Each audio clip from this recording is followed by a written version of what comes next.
सत्। श्रीमते रामचंद्राय नमः। गोभ्यः नमः।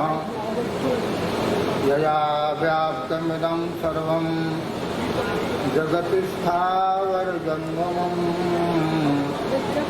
तां धेनुं शिरसा वन्दे भूतभव्यश्च मातरम्। ॐ नमो गोभ्यः श्रीमतीभ्यः सौरभेभ्येव च। नमो ब्रह्मसुताभ्यश्च पवित्राभ्यो नमो नमः।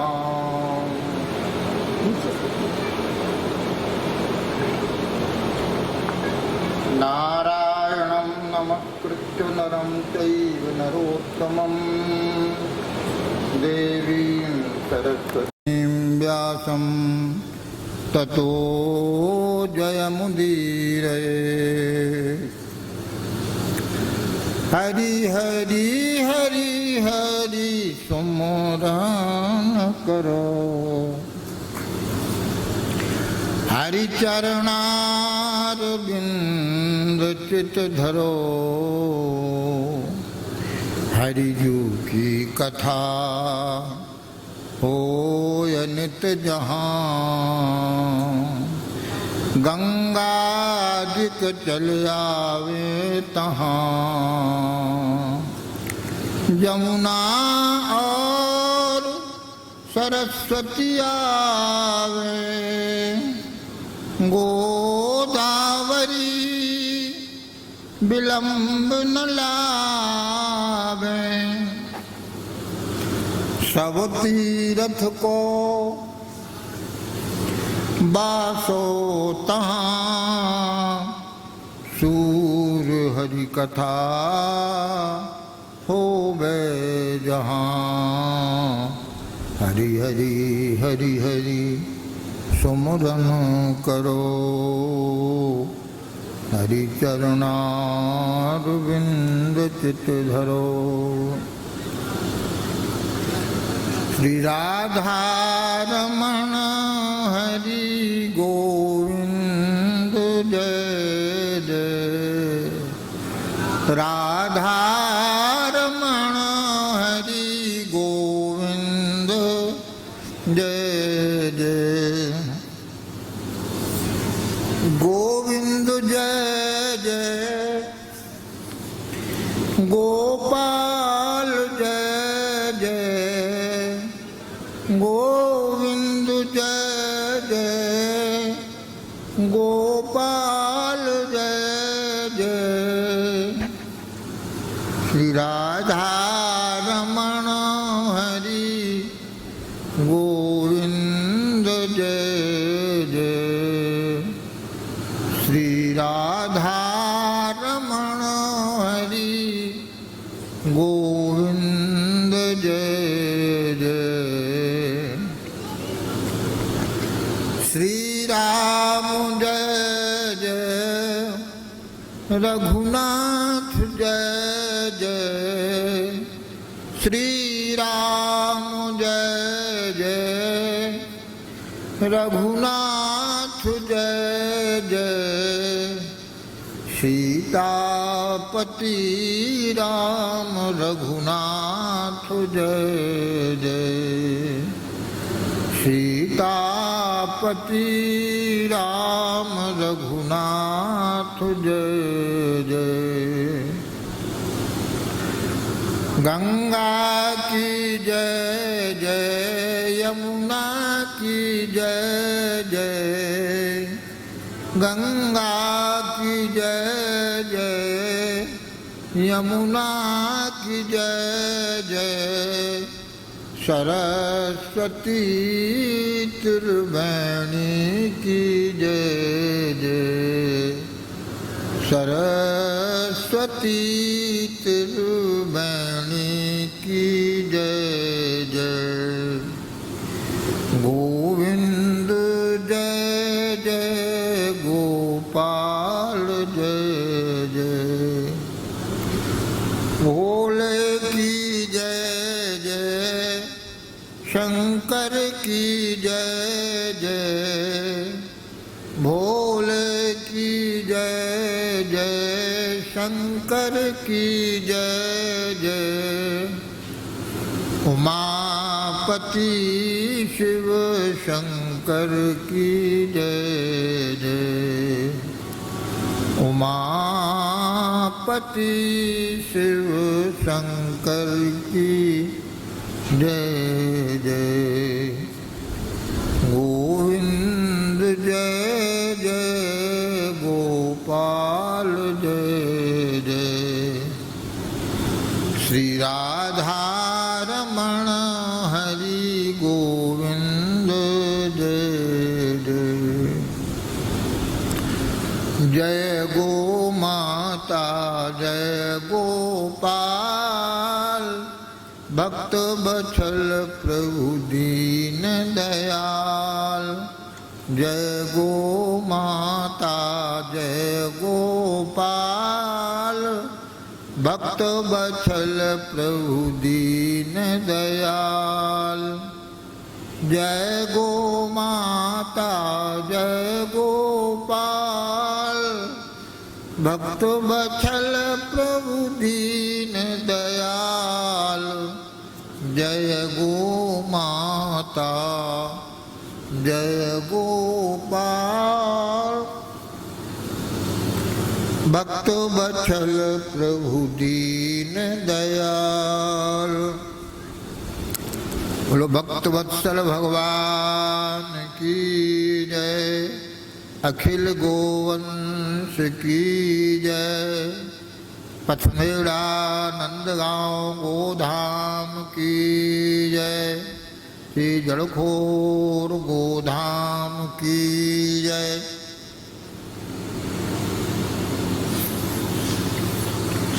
सब गौ भक्तन की जय। जय जय गो गोपाल, गोप गोपी गोवर्धन। जय जय गो गोपाल, गोप गोपी गोवर्धन। नंद जसोदा माई दाऊ, गोकुल वृंदावन। जय कीरति वृषभानुराधिका, अष्ट सखी गण। जय जय यमुना पुलन रास, मंडल के मंडन। कामधेनु अभिषेक करो, गोविंद पद भूषित किए। गो सेवा आदर्श हित, नारायण गोविंद भय। गो सेवा आदर्श हित,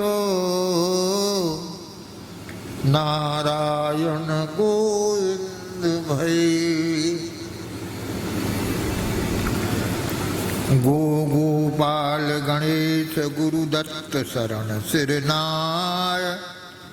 गाय भक्त माला लिखूं, नाभा प्रिया मनाय। भक्त भक्ति भगवंत गुरु, चार श्रवहि पय। पय को फल नवनीत सम, धेनु भक्ति है एक। हरि भक्ति गो भक्ति में, गो भक्ति सविशेष। हरि की अति इष्ट गौ, सहज द्रवै अखिलेश। श्री दत्त शरण आज्ञा दई, गो भक्तन यश गाओ। अभिमत फल दातार गौ, भव सागर को नाव। कल मंगलाचरण संपादन हुआ। मंगलाचरण के साथ में भक्तमाल लिखने के प्रयोजन के यह 4 दोहा पढ़े गए। श्री गुरु दत्त शरण आज्ञा दई, गो भक्तन यस गाव, अभिमत फल दातार गौ, भव सावर को सागर को नाव। यह आज्ञा कहाँ दी गई, इसकी चर्चा कर रहे हैं।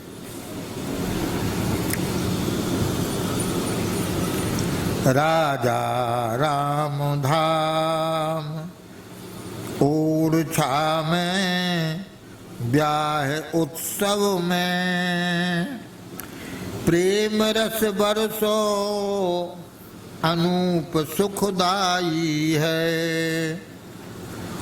उत्सव में पधारे गोऋषि श्री दत्त शरणानंद, गो भक्त माल लिखो आज्ञायों सुनाई है। गुरु श्री गणेश दास, शिष्य श्री राजेंद्र दास, दूल्हा सिया राम जू से आशीष दिलाई है। गोविंद की प्यारी गाय अति ही दुखारी आज, जागे गाय भक्ति जन जन में सुखदाई है। गोविंद की प्यारी गाय अति ही दुखारी आज, यह संतों के हृदय की पीड़ा है। और विशेषकर महाराज जी श्री गौरीशी जी के हृदय में कितनी पीड़ा है, इसका अनुभव कभी कभी वह पीड़ा उनके गोपन से छिपाई नहीं जा सकती। तो उनके प्रवचन में जब प्रकट हो जाती है तो स्वर भंग हो जाता है, गला फूल जाता है, विचित्र स्थिति हो जाती है। इससे अनुमान होता है कि मानसिक स्थिति से वो कितने दुखी है।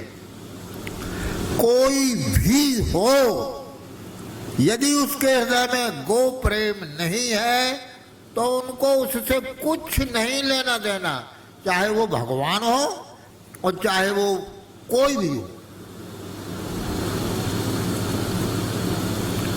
गाय का जो भक्त है वही उन्हें प्रिय है और जीवन का एक ही उनका प्रमुख उद्देश्य है। देखो, कार्य के सफलता के मूल में मनोभाव की यह जो एक मन बहुत ठोर करी, कहु कौन सच उपायो। यह मन तो एक है और इसको व्यभिचारी बना दिया। 50 जगह हमारा मन रहेगा तो कल्याण नहीं होगा। यह जो एक मन बहुत ठोर करी, कहो कौन सच उपायो। जहाँ तहाँ प्रगट जार जुबती जो, प्रगट पिंगला गायो। पिंगला गीत में इसका वर्णन किया गया है। जिस तरह वेश्या अनेक पुरुषों का आराधन करती है, इसी तरह से इसका मन इधर उधर चंचल रहता है, घूमता है। जीवन का जिसने एक उद्देश्य नहीं बना पाया है तो उसको कल्याण प्राप्ति में संदेह है। जुगल अश्व पर जोर चढ़त हठ, परत कौन पे धायो। 2 घोड़ा सवार कभी सफल नहीं हो सकता है। एक साथ 2 घोड़े पर नहीं बैठा जा सकता है। और कहे दो कौन अंक पर राखिए, जोगन का सुत जायो। वेश्या के यहाँ पुत्र हो गया तो उसको किसको पुत्र कहा जाएगा, निर्णय नहीं हो सकता। कहने का तात्पर्य यह है, सच्ची बात यह है कि यह मन भगवान की विभूति है। संसार में जहां जहां लगाओगे एक ना एक दिन उपराम हो जाएगा, छक जाएगा, हट जाएगा। उदाहरण के लिए हम कहें कि हमको रसगुल्ला अच्छे लगते हैं, तो रसगुल्ला कितने खिलाए जाएं? रसगुल्ला ज्यादा सामने रख दिए जाएंगे तो खाते खाते हम कहें भाई छक गए, रसगुल्ला का नाम अब मत लो। किसी भी चीज की बात कहें यही हाल है। पर ये मन भगवान की विभूति है, यह जब लगेगा तो भगवान में ही लगेगा। देखो, किसी की दीवार का कोई कोना टूट जाएगा तो उसको सुधारने के लिए सीमेंट, बजरी और पानी लगा हुआ मसाला ही काम आएगा, और दूसरी चीज से वो नहीं सुधारा जाएगा। तो यह मन भगवान की विभूति है, भगवान में ही यह लग सकता है। इसलिए मन को एकाकार करके भगवान के ध्यान में लगाना चाहिए।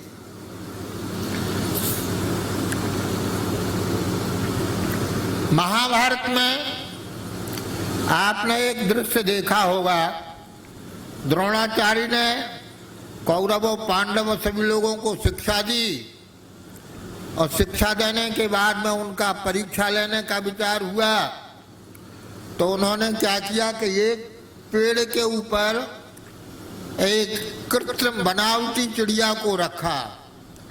पेड़ की डाल के ऊपर चिड़िया रख दी गई, उसमें चमकती हुई आंख थी, चिड़िया की बनावट की लकड़ी की थी, बनावट में चिड़िया जैसी ही लगती थी, आंख कोई चमकदार किसी चीज को लगाया गया था। अपने शिष्यों को बुला करके उन्होंने पूछा कि इस चिड़िया में, चिड़िया की आंख में निशाना लगाना है तो तुम लोग आओ। सब लोग आ गए, अपने धनुष पर डोरी चढ़ा ली, बाण हाथ में ले लिया, निशाना लगाने को तैयार हुए तो द्रोणाचार्य जी ने पूछा, पहले तुम यह बताओ तुमको क्या क्या दिखाई दे रहा है? तो लोग कहने लगे, महाराज हमको ये अंधे थोड़ी है कि हमको क्या दिखाई दे, हमको तो सब दिखाई दे रहा है। आप भी दिखाई दे रहे हो, बगीचा भी दिखाई दे रहा है, पेड़ भी दिखाई दे रहा है, और चिड़िया भी दिखाई दे रही है। अच्छा, हटो जी तुम, दूसरे आओ। सबसे कहा, सबका एक ही उत्तर था। अंत में सबसे पीछे अर्जुन को बुलाया गया। अर्जुन से पूछा गया कि तुमको क्या दिखाई देता है? तो अर्जुन ने प्रथम बार कहा कि हमको पेड़ दिखाई देता है।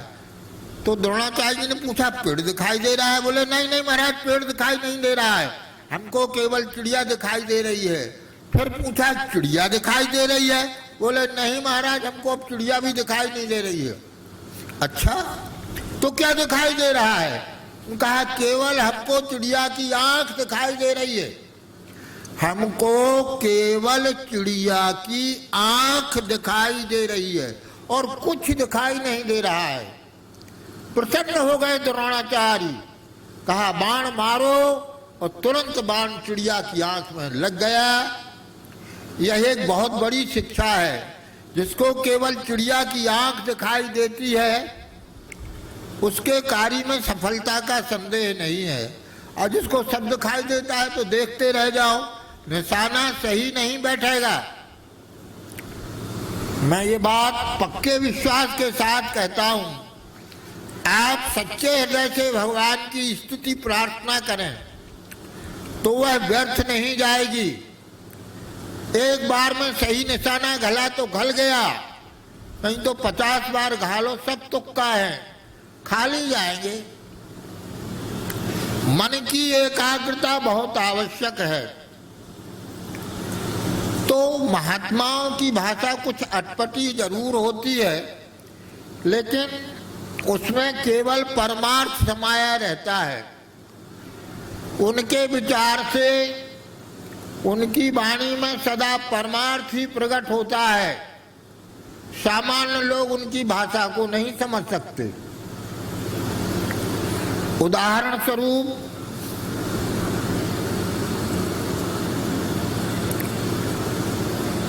श्री नानक देव भगवान नानक देव जी महाराज एक गांव में गए। वहां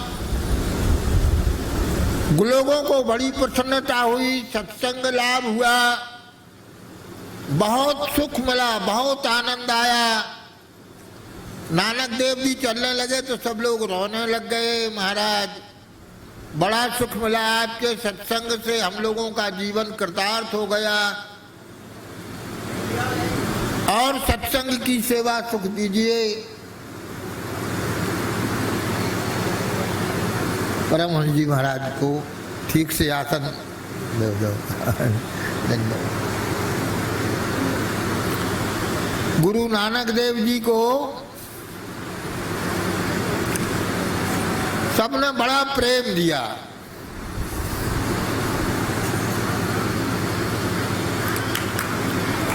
खूब सत्संग हुआ। जब जाने लग गए तो आशीर्वाद के रूप में उन्होंने कहा कि यह गांव जल्दी उजाड़ हो जाए। इस बात को सुन के सभी चकित हो गए। हम सब ने इतना प्रेम से सत्संग सुना और आशीर्वाद में न जाने महात्मा है, महात्मा के प्रति श्रद्धा होने के कारण कहने लगे हमारी समझ में नहीं आया महात्मा की मौज। और उन्होंने कहा कि यह गांव जल्दी उजाड़ हो जाए। वहां से चल के दूसरे गांव में गए। दूसरे गांव में गए तो वहां के लोग इतने विमुख थे, इतने नास्तिक थे कि गांव का कोई आदमी सत्संग सुनने नहीं आया। जाना व्यर्थ हो गया। इस गांव के लोग जो साथ में गए थे उन्हीं लोगों ने सत्संग सुना। सत्संग सुनने के बाद नानक देव जी ने आशीर्वाद दिया कि यह गांव ऐसा ही बसा रहे। तो उस गांव के वो लोग थे, हमारे गांव में आपका सत्संग सुना, आपके उपदेशों के पालन की प्रतिज्ञा की, भगवत भक्ति की प्राप्ति हुई। उस गांव को तो आपने कहा कि ये गांव उजड़ जाए, और इस गांव में जिसमें कोई आपका कथा सत्संग का को सुनने नहीं आया, आपका समादर नहीं हुआ, इस गांव को कहते हो कि यह ऐसा ही बसा रहे। हम यह बात समझ नहीं पाए। तो नानक देव जी ने कहा कि देखो भैया, किसी के शरीर में कोढ़ हो जाए तो वो यही कहेगा कि जितना हो गया इतना हो गया, अब पूरे शरीर में ना फैले। एक धब्बा बन गया तो इतना ही धब्बा बना रहे, कहीं ये पूरे शरीर में फैलेगा तो बेकार कर देगा शरीर को। इसी तरह के इस गांव के नास्तिक लोग ये कोढ़ के धब्बे के समान हैं।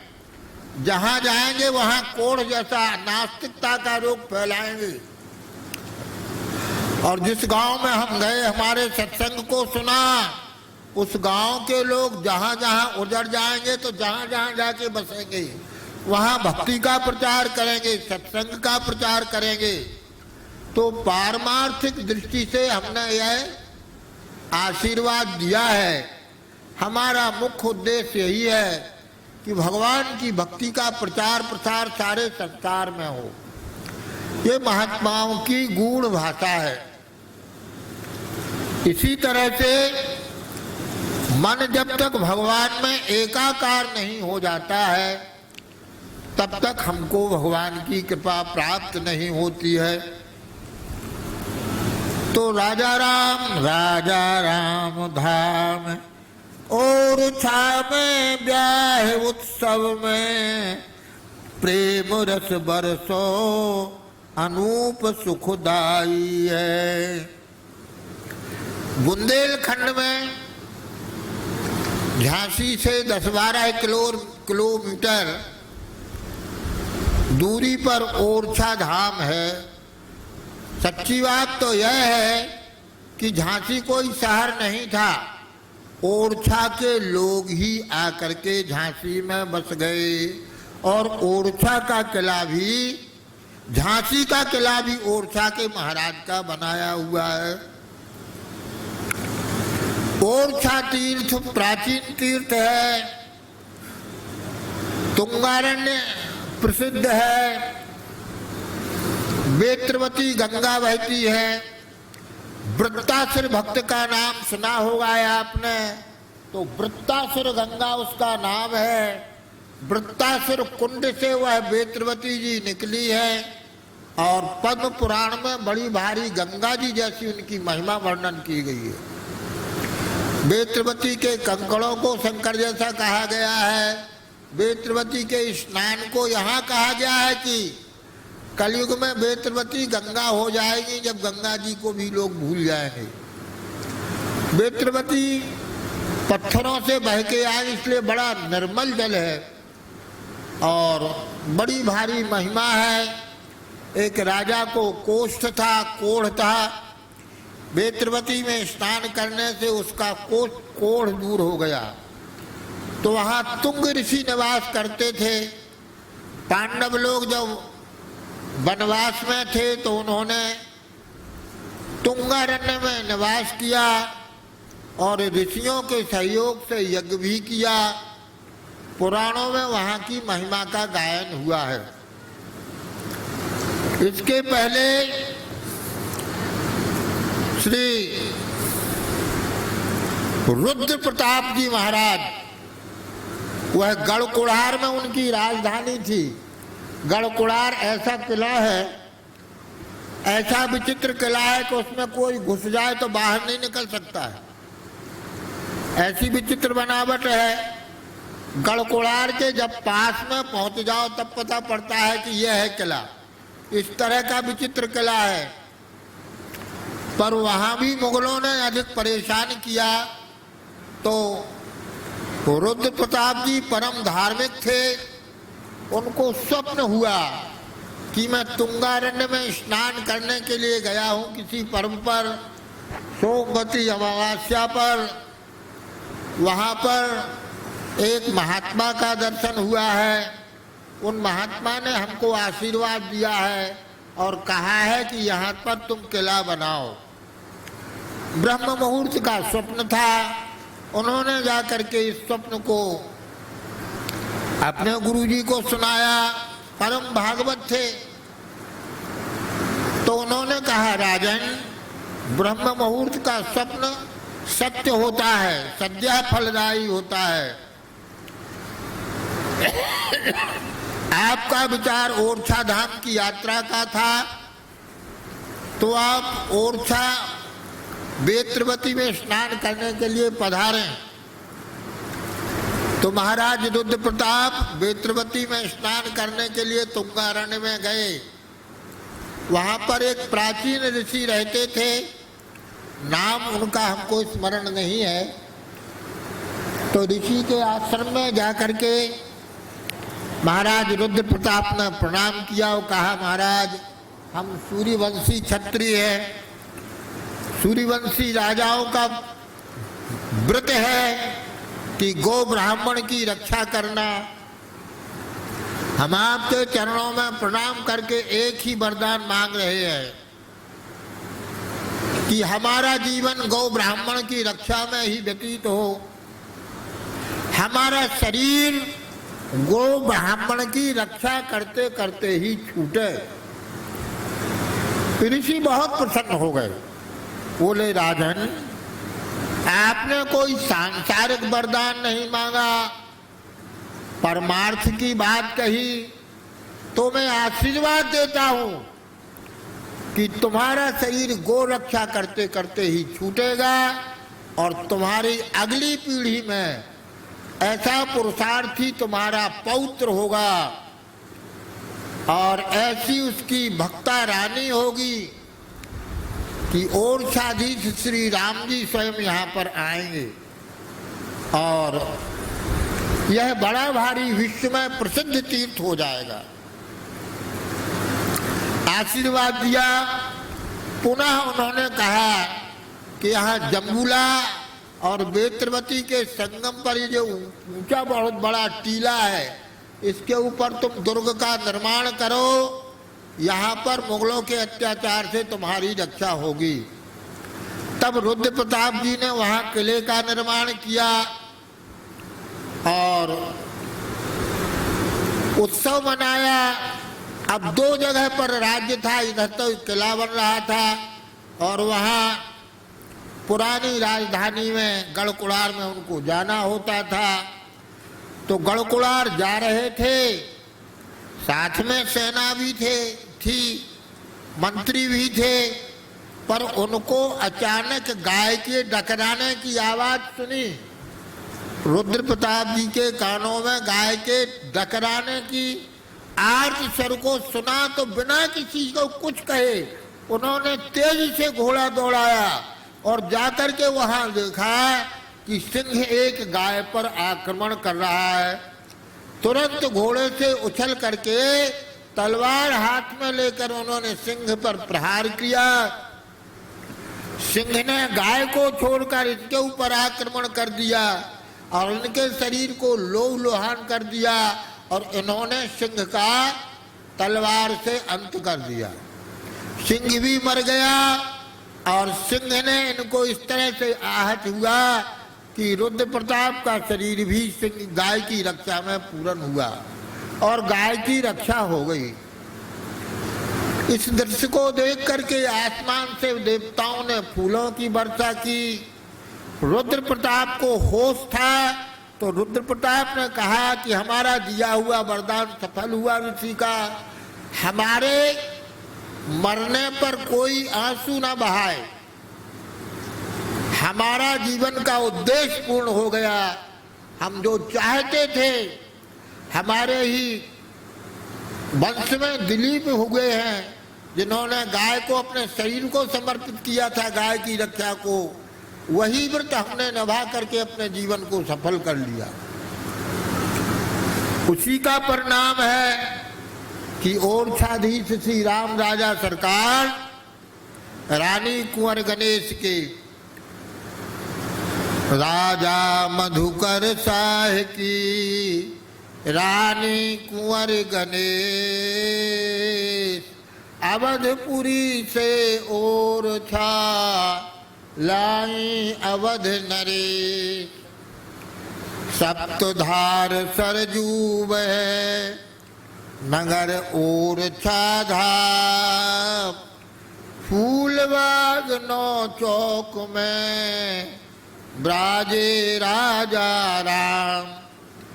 तुंगारण्य प्रसिद्ध है नीर भरे भरपूर, दर्शन सीताराम का पातक हर जरूर।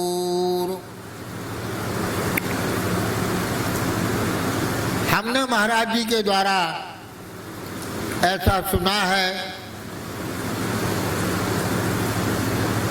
रावण वध करने के पश्चात श्री दशरथ जी जो स्वर्ग में थे, उन्होंने आकर के राम जी का दर्शन किया और आशीर्वाद दिया। सीता हरण के पश्चात हमारे मन में बड़ा दुख था, रावण वध हो चुका है और सीता जी का पुनः आपसे मिलन हो रहा है, इससे हम अत्यंत प्रसन्न हैं। राम जी से ऊपर प्रसन्न होकर के कहा कि अब हम स्वर्ग में हैं, सामर्थ्य मेरी वरदान देने की है, तुम्हारे मन में कोई कामना हो तो वरदान मांगो। तब राम जी ने कहा, ये बात वाल्मीकि रामायण में लिखी हुई है और रामचरितमानस में भी संकेत है। राम जी ने पिताजी से कहा कि पिताजी, हमारे मन में एक ही दुख है हमारी माता जी को आपने वरदान दिए थे, उन्होंने वरदान मांग लिए, आपने सत्य की प्रतिज्ञा की और उन्होंने कहा जब जरूरत होगी मांग लेंगे, तो वरदान मांग लिए।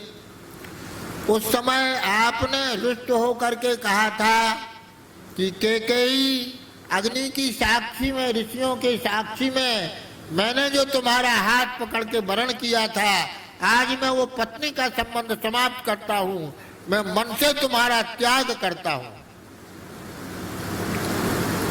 तुम मेरी पत्नी नहीं हो। यह आपके शब्द आज भी हमें स्मरण है, इसी से दुखी है। तो हमारी एक ही प्रार्थना है कि हमारी सबसे प्यारी प्रेम करने वाली माता कैकेयी के अपराध को आप क्षमा कर दें, और पहले की जैसे पहले प्रसन्न रहते थे, उनके ऊपर कृपा करते थे, उसी तरह से आप प्रसन्न हो जाएं और एक बार उनके मन के दुख को दूर करने के लिए उनको सांत्वना प्रदान कर दें। दशरथ जी ने कहा ठीक है। यह सुनकर के दशरथ जी के नेत्रों से अश्रु बहने लग गए। बेटा राम, तुम कितने उदार हो, तुमने कैकेयी जिन्होंने तुमको वनवास दिया कभी अपराधी नहीं माना, जिस प्रसन्नता से राज्याभिषेक को स्वीकार कर रहे थे उसी प्रसन्नता से वनवास को प्राप्त किया, और सदा यह कहा कि कैकेयी को जो दोष देगा उसका कल्याण नहीं होगा। कितनी उदारता है तुम में, तुम्हारी उदारता देखकर मैं चकित हूँ, और मैं प्रसन्न होकर वरदान देता हूँ कि क्रोध के आवेश में जो मैंने कहा था उन वचनों को मैं वापस लेता हूँ। दशरथ जी ने अपनी बात को पूरा किया। राम जी का जब राज्याभिषेक हो गया तो कैकेयी जी इतनी रोई, इतनी रोई, इतनी रोई, प्रसन्नता में रोई और दुख में रोई। राम जी ने कहा माँ, ऐसा कौन सा दुख है जिसके कारण तुम इतनी व्याकुल हो रही हो? तो कहा कि बेटा राम, पुख नक्षत्र में तुम्हारा राज्याभिषेक होना था।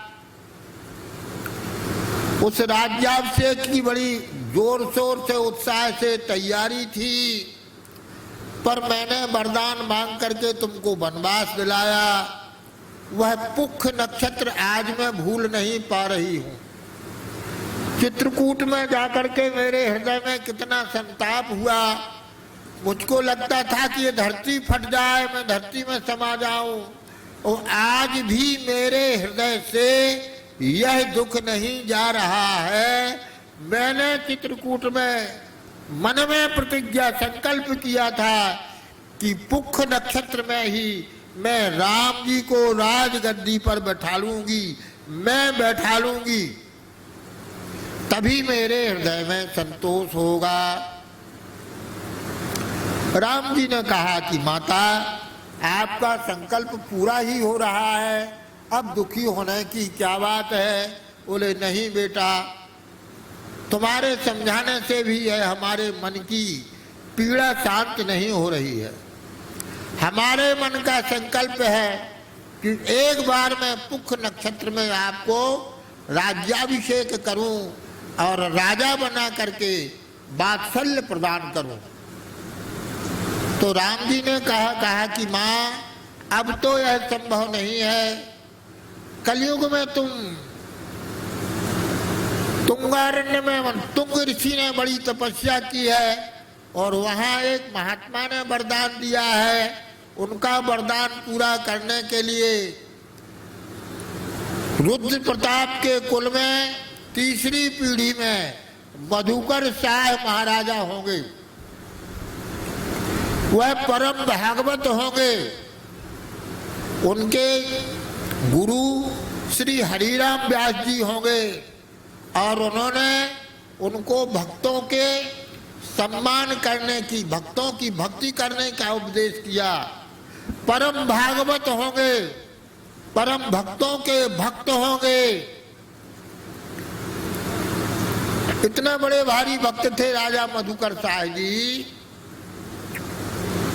कि अकबर के दरबार में सभी को हाजिरी देना पड़ती थी।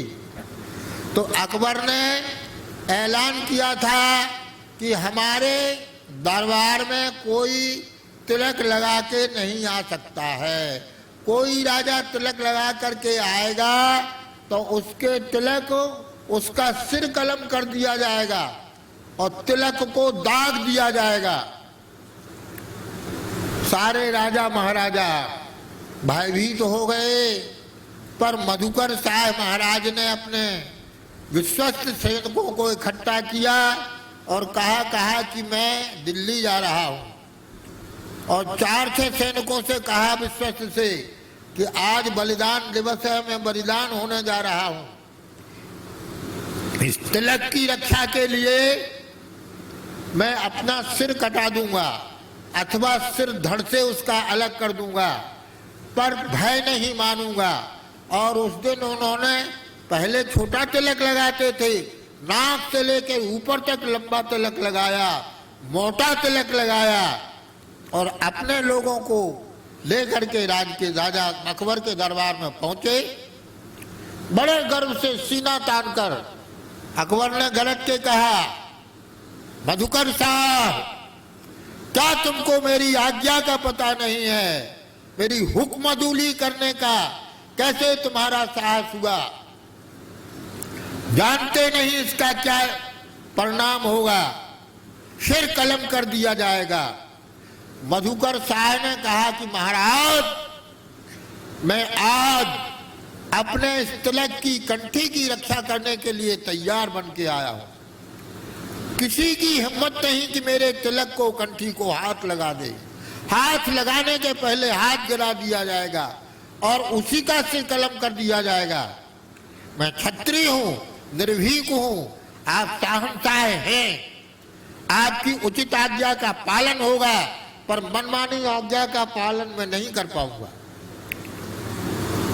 इतने में देखा अकबर ने, बड़ा चतुर था अकबर, कि जितने क्षत्रिय थे उनके हृदय में यह भक्ति का भाव जाग गया कि हम ही लोगों में से देखो एक ये मधुकर शाह हैं जिनका इतना तेज है, इतने भक्ति के भक्त हैं, तिलक के भक्त हैं।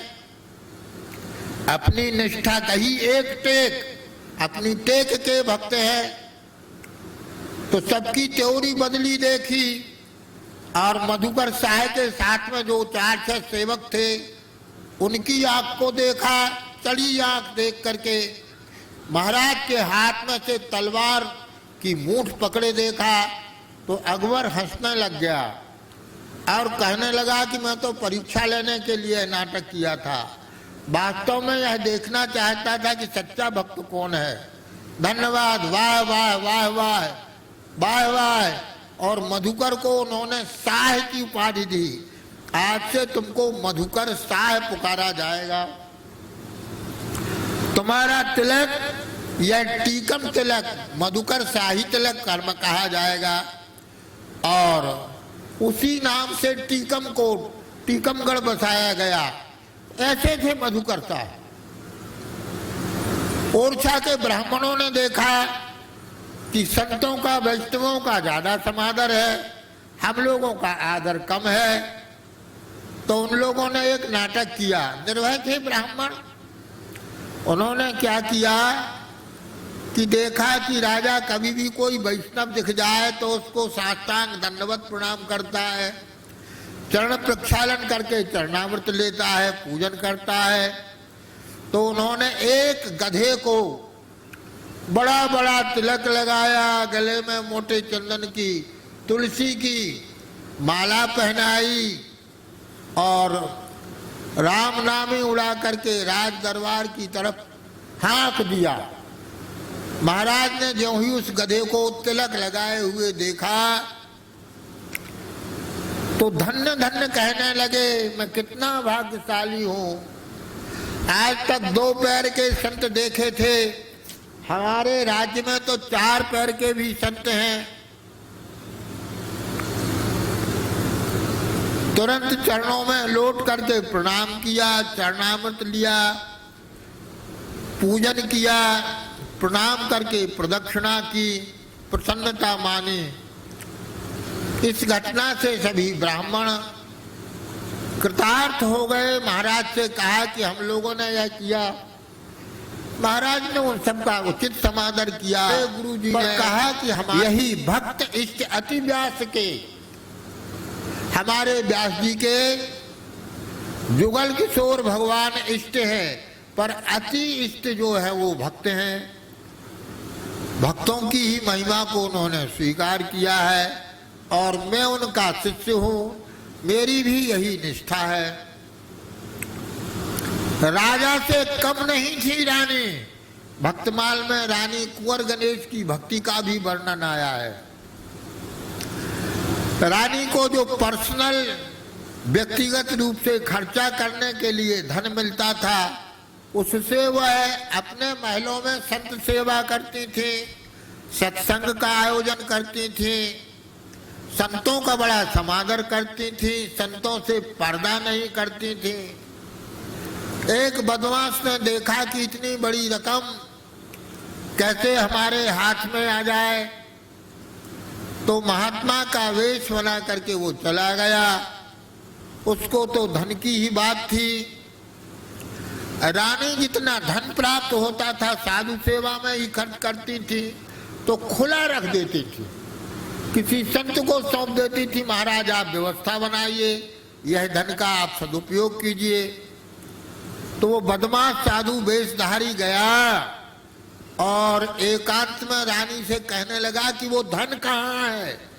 तो रानी ने कहा कि धन तो महाराज हम आप सबको ही सौंप देते हैं, हमारे पास तो कुछ नहीं है, हम तो आपके चरणों में प्रणाम कर रहे हैं, यह धन आपका ही है, आपकी सेवा में लगाया जा रहा है, मेरा तो कुछ नहीं। उसने देखा कि रानी के अंग रक्षक आदि कहीं आकर के हमको पकड़ ना लें, कैद ना हो जाए, तो भयभीत होकर के वो जो छुरी लिए था उसने जोर से छुरी मारी, तो रानी की जांघ में छुरी लगी, गहरा घाव हो गया। रानी ने तुरंत कपड़ा से पट्टी बांध ली और पलंग पर लेट गई। महाराजा मधुकर शाह अपनी भक्ता रानी का दर्शन करने को आते थे। सायंकाल को महाराजा आए तो रानी ने संकेत कर दिया कि अभी आप मेरे पास नहीं आइए, मैं इस योग्य नहीं हूँ।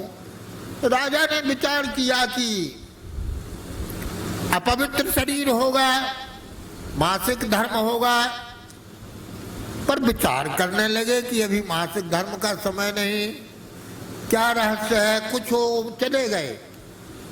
2-3 दिन बाद फिर आए, ऐसा ही कहा गया, तो उन्होंने समझा कि कोई ना कोई रहस्य है।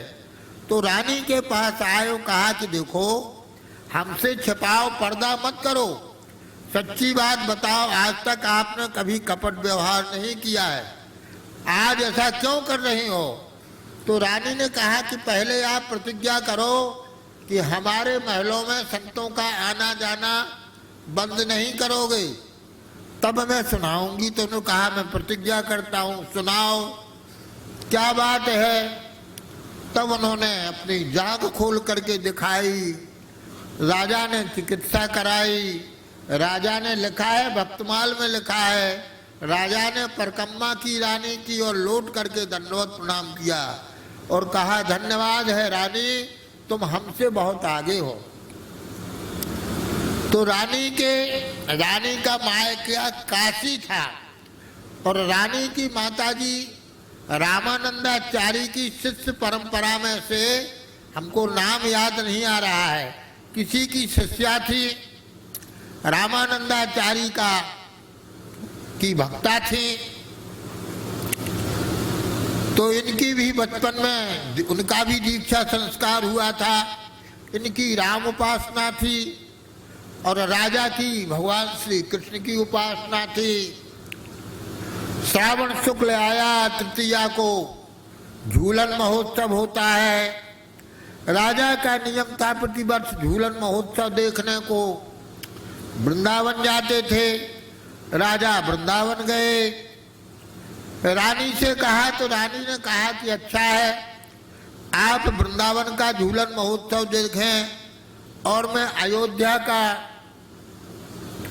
मणि पर्वत का झूला का महोत्सव देखूं।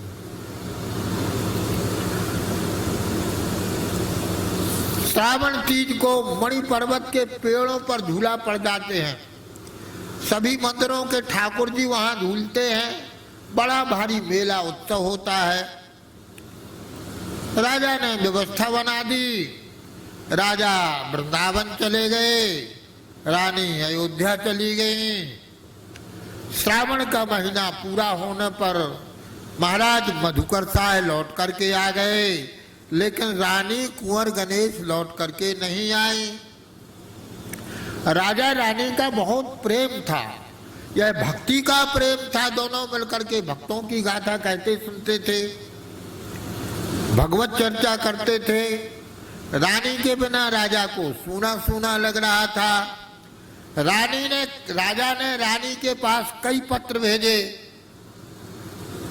कि श्रावण बीत गया है, झूलन महोत्सव पूरा हो गया है, पर आप अयोध्या से ओरछा क्यों नहीं आ रही हो। तो उन्होंने खींच करके लिखा कि हमें लगता है कि बिना राम जी के आप एक क्षण नहीं रह सकते हो, तो बिना राम जी के कैसे आओगी, राम जी को लेकर के ही आओगी, और ओरछा में राम जी को लेकर के चली आओ।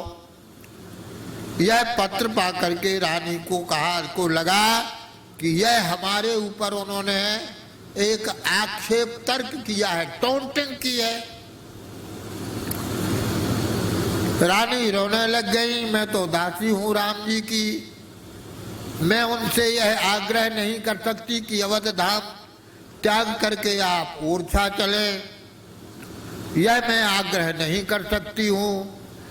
पर हाँ, यह सत्य है मैं राम जी के बिना रह भी नहीं सकती हूँ, और हमारे पतिदेव के ओरछा आने की आज्ञा है, इसको भी नहीं टाल सकती हूँ।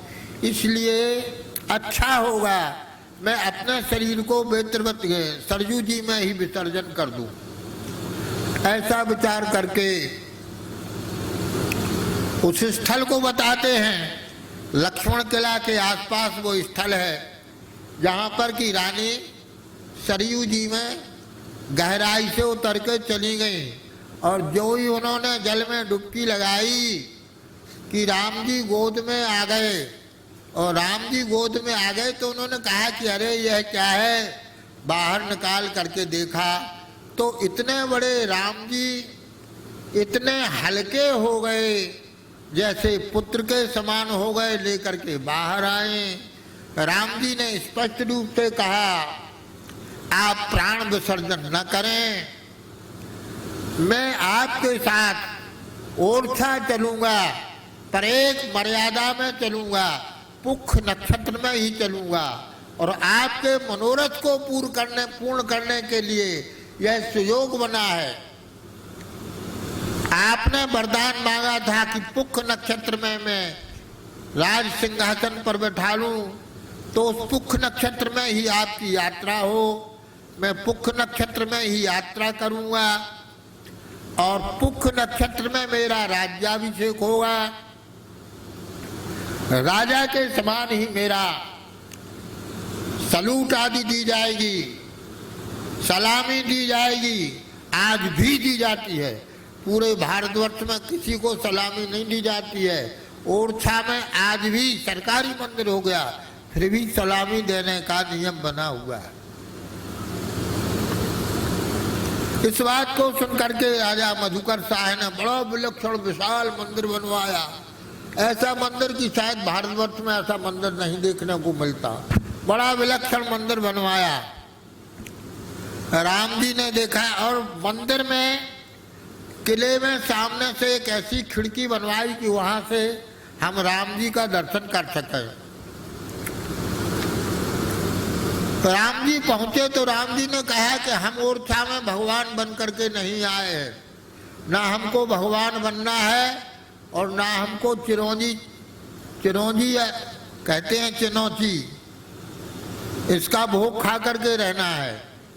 मैं तो राजा बनने के लिए आया हूँ और रानी के प्रेम से आया हूँ, इसलिए भगवान ने कहा रानी से कि मैं तुम्हारे महलों में ही चलूँगा, रहूँगा। रानी को बड़ी प्रसन्नता हुई, अपने महलों में ले गई। महलों में राम जी को विराजमान कराया तो राम जी खड़े हुए थे, रानी भी खड़ी रह गई। कई दिनों तक रानी खड़ी रह गई। राम जी ने कहा आप बैठ जाइए, तो रानी ने कहा कि महाराज आप तो हमसे भी सुकोमल हैं, सुकुमार हैं, आप खड़े हैं फिर मैं कैसे बैठ जाऊं, मैं तो आपकी दासी हूं। राम जी ने कहा मैं बैठ तो जाऊंगा लेकिन इसके बाद महलों से बाहर नहीं जाऊंगा। रानी ने स्वीकार किया, आप प्रेम से बैठ तो जाओ। तो राम जी आज बैठे हुए हैं। इस दृश्य को देख करके जो लोग यह शंका कर रहे थे कि रानी कोई मूर्ति लाई है, उनका भ्रम दूर हो गया और साक्षात राम जी का ही पुख नक्षत्र में अभिषेक हुआ। कब हुआ? जिस तिथि में नौमी तिथि मधुमास पुनीता सुकुल पक्ष अभिजित हरि प्रीता, जिसमें रामायण लिखी गई, उसी मुहूर्त में राम जी ओरछा में सिंहासन पर विराजमान हुए और रानी सदा उनकी सेवा में उपस्थित रहते थे। इस प्रकार से राजा मधुकर साय महाराज दशरथ का अवतार थे और रानी कुंवर गणेशी जो है वह कैकेयी माँ का अवतार थे। और साक्षात राम राजा सरकार अयोध्या से चल करके ओरछा पधारे। आज भी दर्शन हो रहा है, बड़ा विलक्षण बड़ा सुंदर दर्शन है। यद्यपि वहाँ पर जो कैमरा लगा है इसका एसी के क्या नाम टीवी का, वह इस रंग का लगा है कि उनके सुंदर स्वरूप का वैसा दर्शन जैसा होता है वैसा नहीं होता है। पर राम जी जब बाहर आते हैं तो दर्शन करने पर हमको तो ऐसे लगता है, नेत्र ऐसे लगते हैं जैसे राधा वल्लभ जी के नेत्र लगते कि साक्षात देख रहे हो, ऐसे ही उनके नेत्रों का दर्शन होता है। साक्षात राम राजा विराजे हुए हैं। ऐसा ओरछा धाम है। हमारे गुरुजी महाराज गुरु महाराज श्री श्री भक्तमाली श्री गणेश दास जी महाराज जब चित्रकूट से पैदल चले थे तो मुरारा होते हुए ओरछा आए। उस समय कई दिनों के भूखे थे, विभुक्षा इतनी अधिक बढ़ गई कि बेत्रवती के तट पर उन्होंने काली मिट्टी की गोली बना करके मुंह में डाली और पानी पी लिया। इस स्थिति में थे।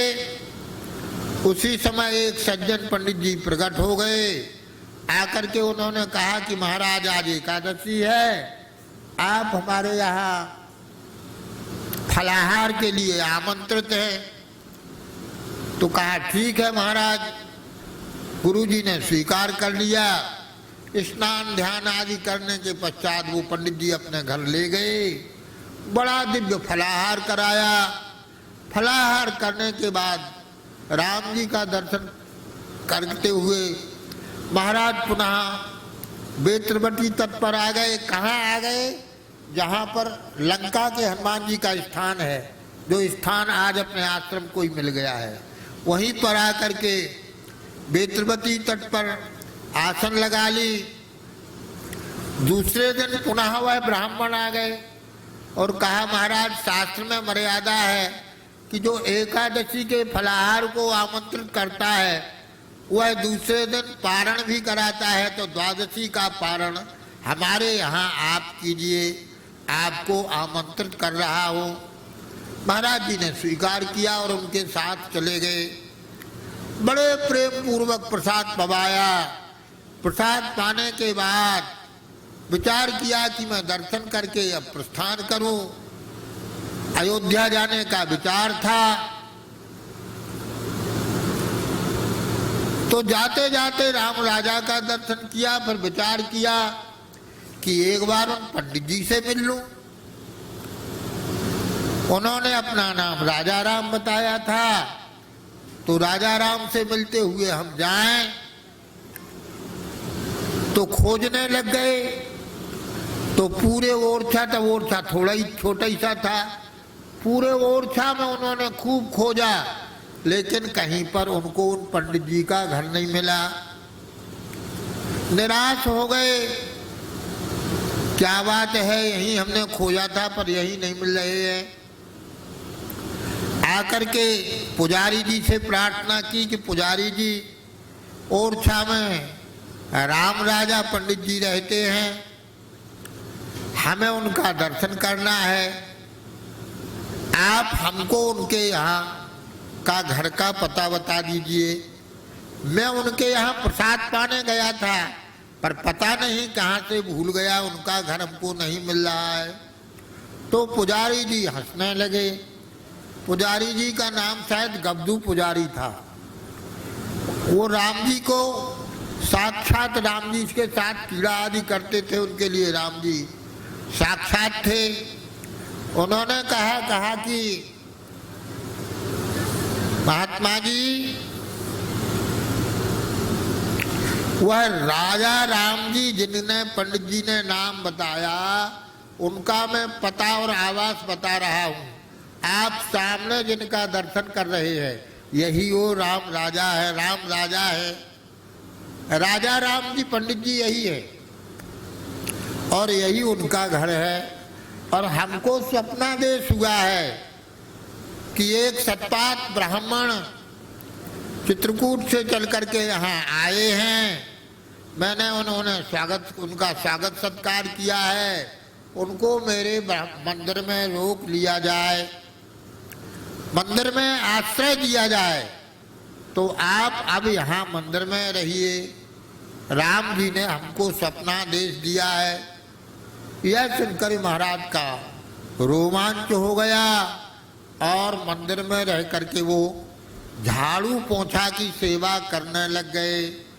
तब राम जी ने पुनः पुजारी जी को स्वप्नादेश किया कि यह कान्यकुब्ज कुल के, पवित्र कुल के तपस्वी ब्राह्मण हैं, सत्पात्र हैं, इनको प्रसाद बनाने की, भोजन बनाने की सेवा में लिया जाए। तो भोजन की सेवा में ले लिया गया। इस तरह 3 महीना निवास करके और वहाँ से हमारे गुरुजी ने प्रस्थान किया।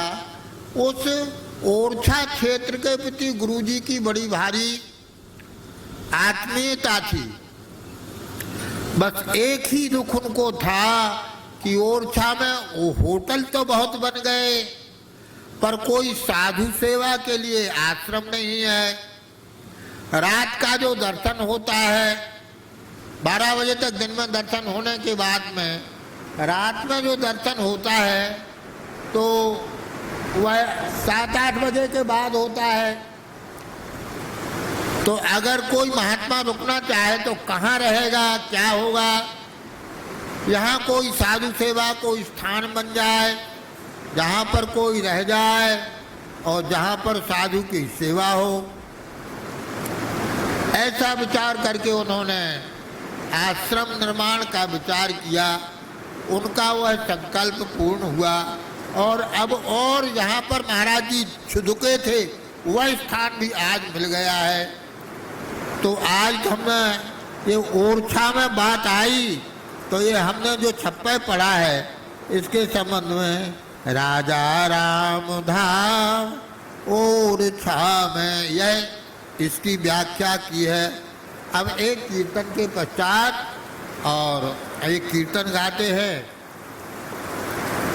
राम राजा हमारे हमारे हैं, राम राजा हमारे हमारे हैं, राम राजा हमारे हमारे हैं।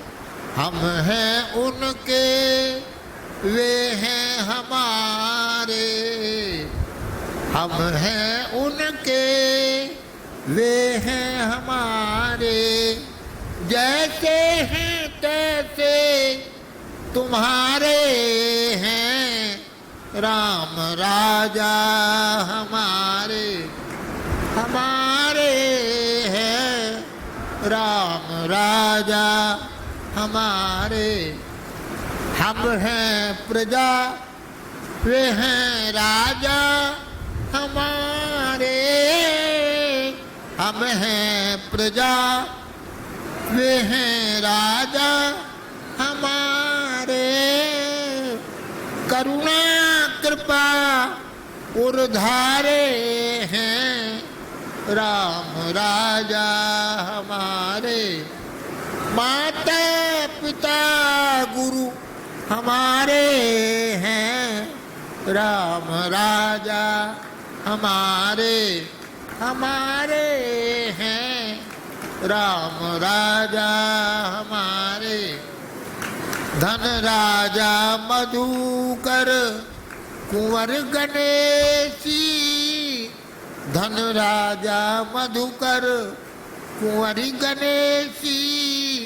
हरि राम व्यास गुरु हमारे हैं, हरि राम व्यास गुरु हमारे हैं राम राजा हमारे, हमारे हैं राम राजा हमारे। रानी के प्रेम पास में बंध कर, रानी के प्रेम पास में बंध कर राम जी और छा पधारे हैं। हाँ राम जी और छा पधारे हैं राम राजा हमारे, हमारे हैं राम राजा हमारे, हमारे हैं। अवधपुरी सम भयो और छा, अवधपुरी सम भयो और छा। बेत्रवती सरयू किनारे हैं, हाँ बेत्रवती सरयू किनारे हैं राम राजा हमारे, हमारे हैं राम राजा हमारे, हमारे हैं राम राजा हमारे। हम सब सकल सुकृत की राशि, जन्म भय वृक्षावासी। ऐसे बड़े भाग्य हमारे हैं, हम हैं प्रजा वे हैं राजा हमारे। करुणा कृपा उर्धारे हैं राम राजा हमारे, हमारे हैं राम राजा हमारे। जय गो माता जय गोपाल, भक्त वत्सल प्रभु दीन दयाल। जय गो माता जय गोपाल, भक्त वत्सल प्रभु दीन दयाल। जय गो माता जय गोपाल, भक्त वत्सल प्रभु दीन दयाल। जय गो माता जय गोपाल, भक्त वत्सल प्रभु दीन दयाल। बोलो भक्त वत्सल भगवान की जय, गौ माता की जय। जय जय श्री सीताराम, जय जय श्री राधे श्याम। हर हर हर महादेव। बेड़ी सी पावन परम है देनी फलचार, स्वर्ग न सैनी हरि कथा नरक निवारण हार। सियावर रामचंद्र की जय, गौ माता की जय, सब भक्तन की जय। जय जय श्री सीता।